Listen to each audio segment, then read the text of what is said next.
Chapter 112. Everyone in the lobby waited for the McKees to return. They were hoping for some first-hand news about how the boys were doing. Mike remained downstairs long enough to give Randy the details of the accident, but then he left. He was heading for the market, and the barrage of questions waiting for him there. He decided Chris calling might not be good enough, especially after today. Another idea came to his mind. He would implement it once he was back at the store. He didn't know why, but having Chris at the meeting was suddenly an obsession. They needed to stop Hiram. Max, Ricardo, Sandy, Derek, and Matt were going with Chris to his house.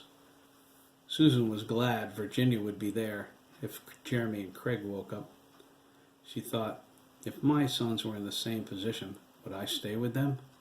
God, I hope I never find out. If anything happened to my kids, or to Alex, I would be at the funny farm making baskets out of wicker and paper flowers. Linda and Cynthia were the first to greet Virginia when the McKees stepped out of the elevator. They exchanged hugs. Linda asked if she knew Chris invited the boys to stay over. Virginia whispered, I would appreciate it if they could. He needs his friends right now.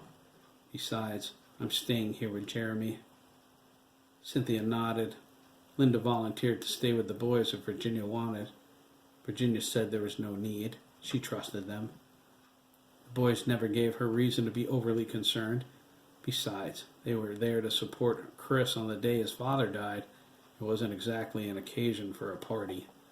Linda felt a touch of déjà vu. They expressed their sympathies. Kevin and Cynthia told Virginia to call on them if she needed anything. It was a gesture she appreciated, although she probably wouldn't take advantage of it. Jose and Mariana volunteered to drive the boys home, but Linda said they would since Matt was going and it was closer to their house. The boys told her they needed to stop and change clothes. Max, Ricardo, Derek, and Matt were still in their baseball uniforms. Sandy had no clean clothes at Chris's house. Randy said that wouldn't be a problem. Colin Skinner's parents hadn't come to the game. They never did. He asked to ride with the Sturgises since they were already taking Billy home. Susan said that was fine. Virginia and Chris thanked them all for their support. Susan told them that support had a price tag.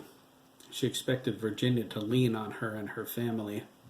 In fact, Susan said, taking her hand, I friggin' insist. Virginia nodded, her eyes watering.